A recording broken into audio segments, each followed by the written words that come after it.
Subscribe કરો એ high news India ચેનલને, પછી યુટ્યુબ એપ પર બેલ આઇકોનનું બટન દબાવો અને નિહાળો એ હાઈ ન્યૂઝ ઇન્ડિયા ચેનલ.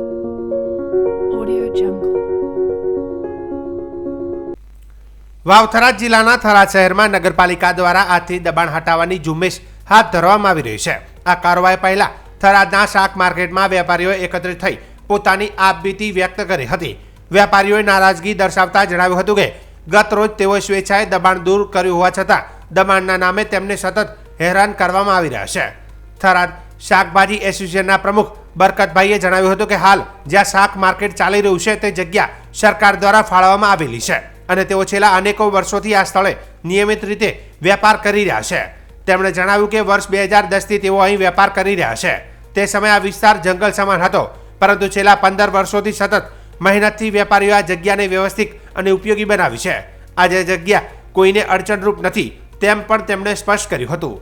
ટ્રાફિકની સમસ્યા અંગે બરકતભાઈએ જણાવ્યું કે જો સરકારને વાહનોની અવરજવર માટે પૂરતી જગ્યા ન હોવાનું લાગતું હોય તો વેપારીઓએ સ્વેચ્છાએ પોતાની લારીઓ અને દુકાનો ગોઠવીને બે વાહનો સરળતાથી પસાર થઈ શકે તેટલી જગ્યા રાખવા તૈયાર છે. તેમણે ભારપૂર્વક જણાવ્યું કે શાક માર્કેટ ખાલી કરવા માટે તેમને કોઈ સત્તાવાર સૂચના આપવામાં આવી નથી. વેપારીઓએ શહેરના મુખ્ય ટ્રાફિક અને દબાણના મુદ્દે પણ પોતાની વાત રજૂ કરી હતી. તેમણે કહ્યું છે કે વાસ્તવિક દબાણ બજારની અંદર છે, જ્યાં અનેક શોપિંગ કોમ્પ્લેક્સોના માલિકોએ ફરજિયાત પાર્કિંગની વ્યવસ્થા કરી નથી. શાક માર્કેટ જ્યાં આવેલું છે તે મુખ્ય જાહેર રોડ નહીં પરંતુ શેરી માર્ગ છે, જ્યારે મુખ્ય ટ્રાફિક તો બજાર વિસ્તારમાં જ રહે છે. થરાદ શાકભાજી એસોસિએશને સરકાર અને નગરપાલિકા સમક્ષ અપીલ કરી છે કે વર્ષોથી ચાલી રહેલા આ મુદ્દાને ગંભીરતાથી ધ્યાનમાં લેવામાં આવે અને હાલની શાક માર્કેટની જગ્યા કાયમી ધોરણે ફાળવી આપવામાં આવે. વેપારીઓએ જણાવ્યું કે આશરે 500 જેટલી લારીઓ અને દુકાનો દ્વારા શાકભાજી તથા અન્ય જરૂરી ચીજવસ્તુઓનું વેચાણ કરવામાં આવે છે, જેના પર અનેક પરિવારનો રોજગાર નિર્ભર છે. વેપારીઓએ અંતમાં જણાવ્યું કે જો સરકારના નિયમ મુજબ તેઓ દબાણમાં ગણાશે તો તેઓ સ્વેચ્છાએ હટાવશે, પરંતુ વારંવાર હેરાનગતિ ન કરવામાં આવે અને નિયમસર કાયમી દુકાનો ફાળવવામાં આવે તેવી તેમની માંગ છે. સરકારશ્રીએ દબાણ ઝુંબેશ ઉઠાવેલ છે, સરકારશ્રી અનુસાર સારું છે, પણ અમારે સરકારશ્રીએ કલેક્ટર સાહેબ શ્રીએ રવિશંકર સાહેબ શ્રીએ બેહાડેલ છે શાક માર્કેટમાં, અને અમારી છાસવારે શાક માર્કેટ વાળાને હેરાન કરવામાં અમારી 500 લારીઓ દુકાનો શાકભાજી લસણ તમામ ચીજ વસ્તુ વેચાણ કરીએ છીએ જનહિતમાં, બરોબર છે. તો સરકાર છાસવારે અમને હેરાન કરવામાં આવે છે. અમે કોઈ સરકારશ્રીના નિયમ અનુસાર તો દબાણમાં હશો તો સરકારશ્રીના નિયમ અનુસાર અમે હટાવી લઈશું સ્વેચ્છાએ, પણ અમને છાસવારે હટાવવામાં ના આવે અને સરકારશ્રીના નિયમ મુજબ અમને આ 25-30 સાલથી અમે શાકભાજી લારીવાળાઓને હેરાન કરવામાં આવે છે, તો સરકારશ્રીના નિયમ મુજબ અમને દુકાન ફાળવવામાં આવે. અને 2010ની સાલમાં ઝુંબેશ ઉઠાયો હતો, પોંચાભાઈ હતા માળી ચીફ ઓફિસર, પોતાએ ઝુંબેશ ઉઠાયો હતો અને પોતે નમૂનાપુર કલેક્ટર સાહેબ રવિશંકર સાહેબ શ્રીએ દુકાન બનાવી હતી. એ રીતે અમને સરકારશ્રીના નિયમ મુજબ અમને દુકાનો ફાળવવામાં આવે. જય હિન્દ, જય ભારત. થરાદ શાકભાજી એસોસિએશન પ્રમુખ બરકતભાઈ રાવમાં બોલું છું કે ભાઈ અમારા થરાદની અંદર આ જે શાક માર્કેટ છે તે અમને સરકારે બિહારેલ છે, અને 2010ની અંદરથી અમે અહીં આગળ એ વખતે તો બહુ જંગલ જેવું હતું, પણ 15 વર્ષની અંદર અમે આગળ જંગલમાં મંગલ કરી નાખ્યું છે. તો અમારામાં કોઈ અડચણરૂપ છે નહીં, પણ તો છતાં સરકારને એવું લાગતું હોય કે અમે અડચણરૂપ બે ગાડી હેડી જગ્યા ન હોય તો અમે અમારી સ્વેચ્છાએ અમે અમારી રીતે થોડી જગ્યા કરી અને બે ગાડી હેડી અમે જગ્યા કરી આપી છે. અમને કોઈ એવું કોઈ કીધું નથી કે તમારે શાક માર્કેટ ખાલી કરો, એવું અમને કીધું નથી. અને જે કાયદેસર જો દબાણ જેવું હોય તો બજારની અંદર છે કે જે શોપિંગવાળા કાયદેસર એમણે ભાઈ પાર્કિંગ માટેની જગ્યા નથી રાખી, તો એમને પાર્કિંગ માટેની જો બજારમાં મેન ટ્રાફિક બજારમાં જે હોય તો કોઈ ટ્રાફિક નહીં. આ તો શેરી રોડ છે, બરાબર, આ કોઈ જાહેર રોડ નથી. જાહેર રોડ છે એ તો જે આજુબાજુમાં ડાકડે છે. એટલે અમારી સરકારને એવી અપીલ છે કે અમને શાક માર્કેટ પણ ફાળવી આપે. અમારે વર્ષો જૂનો પ્રશ્ન છે તો અમને શાક માર્કેટ પણ ફાળવી આપે એ અમારી આ બધો શાકભાજીવાળાની બધોની નર્મ અપીલ સરકાર પાસે છે. વાવ-થરાદ જિલ્લાના સુઈગામ તાલુકાના સરહદી વિસ્તારના ભરડવા ગામ ખાતે બોર્ડર સિક્યુરિટી ફોર્સ દ્વારા સિવિક એક્શન પ્રોગ્રામ અંતર્ગત રમતગમતની સાધન સામગ્રીનું વિતરણ કરવામાં આવ્યું હતું. આ કાર્યક્રમનો મુખ્ય હેતુ સરહદી વિસ્તારમાં વસતા વિદ્યાર્થીઓમાં રમતગમત પ્રત્યે રુચિ વિકસે તેમજ બાળકો શારીરિક અને માનસિક રીતે તંદુરસ્ત રહે તે હતો. દેશની સરહદોની અવિરત રખેવાળી સાથે સાથે BSF દ્વારા લોક ઉપયોગી અને સમાજહિતના અનેક કાર્યો સતત કરવામાં આવી રહ્યા છે. મેડિકલ કેમ્પ, કેમલ સફારી, વ્યસન મુક્તિ અંગેના જાગૃતિ કાર્યક્રમો ઉપરાંત સરહદી વિસ્તારની શાળાઓમાં અભ્યાસ કરતા બાળકો માટે રમતગમતના સાધનોનું વિતરણ કરી તેમના સર્વાંગી વિકાસ માટે મહત્વપૂર્ણ યોગદાન આપવામાં આવી રહ્યું છે. સુઈગામ તાલુકાના રણની કાંઠે આવેલા સરહદી ભરડવા ગામમાં સોમવારે 137 બટાલિયન BSF દ્વારા આ કાર્યક્રમ યોજાયો હતો. આ દરમિયાન ભરડવા, રડોસણ અને મેઘપુરા ગામની કુલ 6 શાળાઓમાં રૂપિયા 2 લાખથી વધુ કિંમતના વિવિધ રમતગમતના સાધનોનું વિતરણ કરવામાં આવ્યું હતું, જેમાં ક્રિકેટ, ફૂટબોલ, વોલીબોલ, બેડમિન્ટન સહિતની સામગ્રી વિદ્યાર્થીઓને આપવામાં આવી, જેથી બાળકો નિયમિત રીતે રમતગમતમાં ભાગ લઈ શકે. BSFના અધિકારીઓ જણાવ્યું હતું કે રમતગમત દ્વારા બાળકોમાં શિસ્ત, ટીમ ભાવના, આત્મવિશ્વાસ તેમજ સ્વસ્થ જીવનશૈલી વિકસે છે. સરહદી વિસ્તારના બાળકોને પણ સમાન તકો મળે તે માટે BSF સતત પ્રયાસશીલ છે અને આવનારા સમયમાં પણ આવા કાર્યક્રમો યોજાશે. આ પ્રસંગે 137 બટાલિયન BSFના commander Sukhbir Dhangad, deputy commander Rahul Rana સાથે BSFના જવાનો હાજર રહ્યા હતા. સાથે સાથે ભરડવા ગામના સરપંચ શ્રીમતી કૃષ્ણાબેન રાજપૂત, રડોસણ ગામના સરપંચ સિદ્ધરાજસિંહ ચૌહાણ, સમાજના આગેવાનો રામસિંહભાઈ રાજપૂત, કરમણભાઈ પટેલ, બાવભાઈ પટેલ તેમજ શાળાના શિક્ષક સ્ટાફ અને મોટી સંખ્યામાં વિદ્યાર્થીઓ હાજર રહ્યા હતા. આ કાર્યક્રમથી સરહદી વિસ્તારના વિદ્યાર્થીઓમાં ઉત્સાહ અને આનંદ જોવા મળ્યો હતો.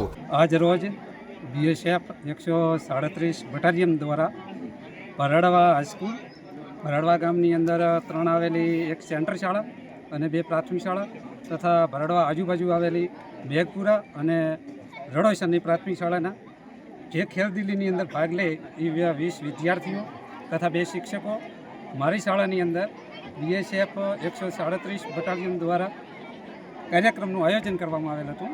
તે કાર્યક્રમની અંદર BSFના સર, ઉપસર તથા તેમના સ્ટાફો પધારી અને તેમના કાર્યક્રમનું ખૂબ જ સારી રીતે સંચાલન કરેલું હતું અને વિદ્યાર્થીઓને પોતાના તરફથી લાવેલ ઇનામો આપી અને વિદ્યાર્થીઓ તથા શાળાના શિક્ષકોને ખૂબ જ પ્રોત્સાહિત કર્યા હતા.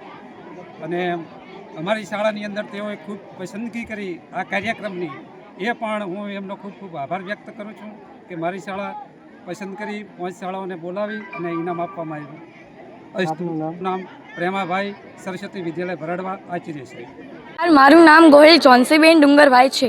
હું સરસ્વતી વિદ્યાલયમાંથી ભણું છું. હું તમને કહેવા માગું છું કે અમારી શાળામાંથી સીઓની આ ઉપસ્થિત અમારે બધે ત્યાં આ બધું હતું. તમે જોવા માંગો તો તે સીઓએ સરે અમને કબડ્ડી વિશે અને રમતગમત વિશે ખૂબ જ માહિતી આપી. તમે જાણો છો કે બધા કે રમતનું ખૂબ જ મહત્ત્વ છે. અમારી શાળામાંથી સ્ટેટ કક્ષાએ જઈને અમે આવ્યા છીએ. એમને અમને સીઓ અને 4-5 સ્કૂલોમાંથી અમને પણ ખૂબ જ ગિફ્ટ આપી.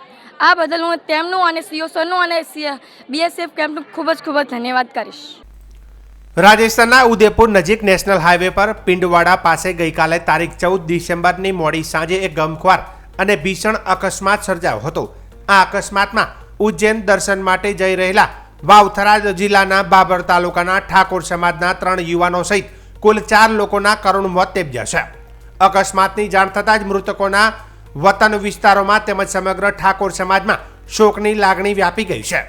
મળતી વિગતો અનુસાર રાજસ્થાનના ઉદયપુર ઉજ્જૈન નેશનલ હાઈવે પર પિંડવાડા નજીક માર્બલના મોટા બ્લોક ભરેલું એક ટ્રેલર અચાનક કાબુ ગુમાવી પલટી ખાઈ ગયું હતું. ટ્રેલર પલટી જતા હાઈવે પર ચાલી રહેલા અન્ય વાહનો સાથે અથડામણ સર્જાઈ હતી અને કુલ 6 જેટલા વાહનો એકબીજા સાથે ટકરાયા હતા.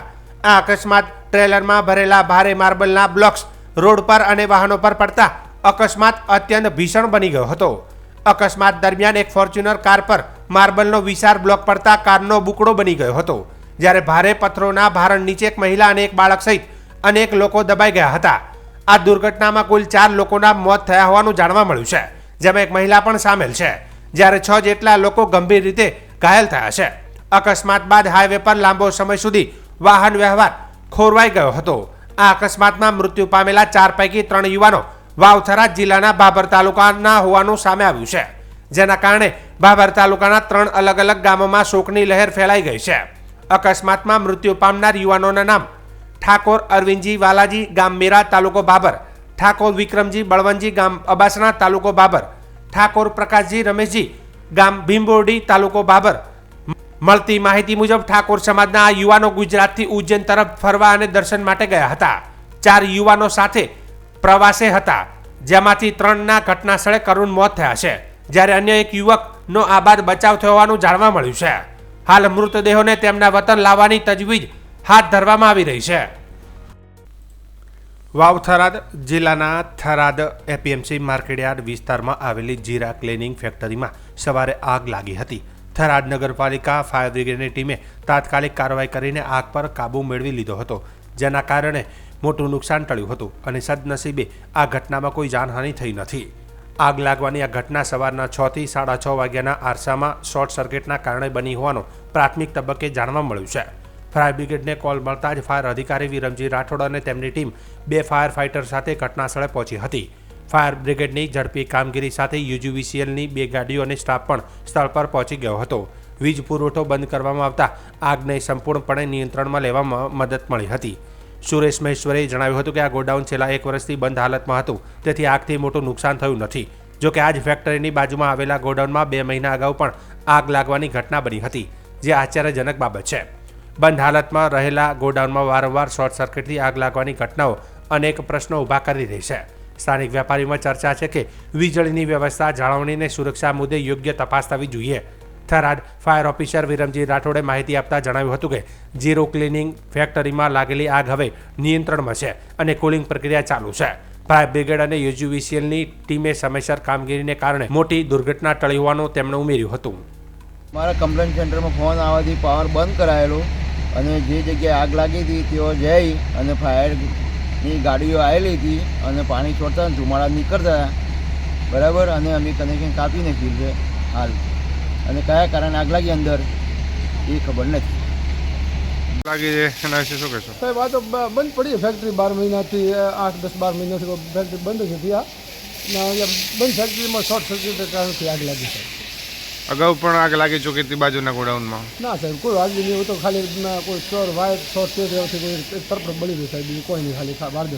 કેટલું નુકસાન હશે આશરે? સાહેબ નુકસાન કોઈ ખબર પડે નહીં, જો અમારે કોઈ લોબો કશું નથી નુકસાન, કોઈ જો ખબર પડે સાહેબ. 6 વાગ્યા આસપાસ અમને કોલ મળેલ કે જે એપીએમસી થરાદ ખાતે જે જીરો ક્લિનિંગની ફેક્ટરી આવેલ છે તેમાં આગ લાગેલ છે અને અત્યારે આગ અંડર કંટ્રોલ છે ને કુલિંગ પ્રક્રિયા ચાલુ છે. વાવ થરાદ જિલ્લાના થરાદ શહેર ખાતે ઘાંચી સમાજના વિદ્યાર્થીઓને ઉચ્ચ શિક્ષણ, સ્પર્ધાત્મક પરીક્ષાઓ તથા ઉજ્જવળ ભવિષ્ય માટે યોગ્ય માર્ગદર્શન મળી રહે તે હેતુથી એક ભવ્ય અને સફળ કારકિર્દી માર્ગદર્શન સેમિનારનું આયોજન કરવામાં આવ્યું હતું. આ સેમિનારમાં મોટી સંખ્યામાં વિદ્યાર્થીઓ, વાલીઓ તેમજ સમાજના આગેવાનો ઉત્સાહપૂર્વક ઉપસ્થિત રહ્યા હતા, જેના કારણે સમગ્ર કાર્યક્રમ પ્રેરણાદાયી અને ઉજાસભર માહોલમાં સંપન્ન થયો હતો. કાર્યક્રમમાં થરાદ પ્રાંત અધિકારી સાજન મેર, પીએસઆઈ વીએસ દેસાઈ, પાલનપુરના હિદાયતભાઈ પરમાર, અધ્યક્ષના કાર્યાલય સાથે સંકળાયેલા હેમજીભાઈ પટેલ, વારાઈથી રમજાનભાઈ, શિક્ષક હાજી મોહમ્મદ, હાજી ઇબ્રાહીમભાઈ, હાજી મોહમ્મદ હાજી અલ્લાહ સહિત અનેક પ્રતિષ્ઠિત મહાનુભાવો વિશેષ મહેમાન તરીકે હાજર રહ્યા હતા. આયોજકો દ્વારા તમામ મહેમાનોનું પુષ્પગુચ્છ આપી ઉષ્માભર્યું સ્વાગત કરવામાં આવ્યું હતું. ઉપસ્થિત વક્તાઓએ વિદ્યાર્થીઓને સ્પર્ધાત્મક પરીક્ષાઓની તૈયારી માટે યોગ્ય રણનીતિ, અભ્યાસનું આયોજન, સમય વ્યવસ્થાપન, લક્ષ્ય નિર્ધારણ અને આત્મવિશ્વાસ વિશે માર્ગદર્શન આપ્યું હતું. વર્તમાન સમયમાં શિક્ષણનું મહત્વ સમજાવી વિદ્યાર્થીઓને સતત મહેનત, શિસ્ત અને સકારાત્મક દૃષ્ટિકોણ સાથે આગળ વધવા પ્રોત્સાહિત કરવામાં આવ્યા. સાથે સાથે સમાજ તરફી વિદ્યાર્થીઓને લાંબા ગાળાની તૈયારીઓ માટે સંયોજિત આયોજન કરવાની જરૂરિયાત ઉપર પણ ભાર મૂકવામાં આવ્યો હતો.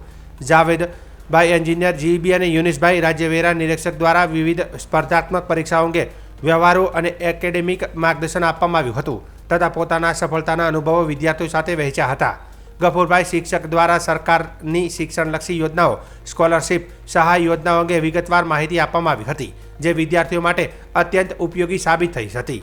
આ કાર્યક્રમ દરમિયાન સમાજનું ગૌરવ વધારનાર ડૉક્ટર ગઝાલાબેન હનીફભાઈ, યુપીએસસીમાં 2 વખત સફળતા મેળવી હાલ આઈએએસ તરીકે સેવા આપનાર આરિફભાઈ, આઈઆઈટી ચેન્નઈ અને શોએબભાઈ, એનઆઈટી સુરતનું શાલ અને સ્મૃતિચિહ્ન આપી સન્માનિત કરવામાં આવ્યા હતા. તેમનું સંઘર્ષમય સફળતાની કહાની વિદ્યાર્થીઓ માટે પ્રેરણાસ્ત્રોત બની હતી.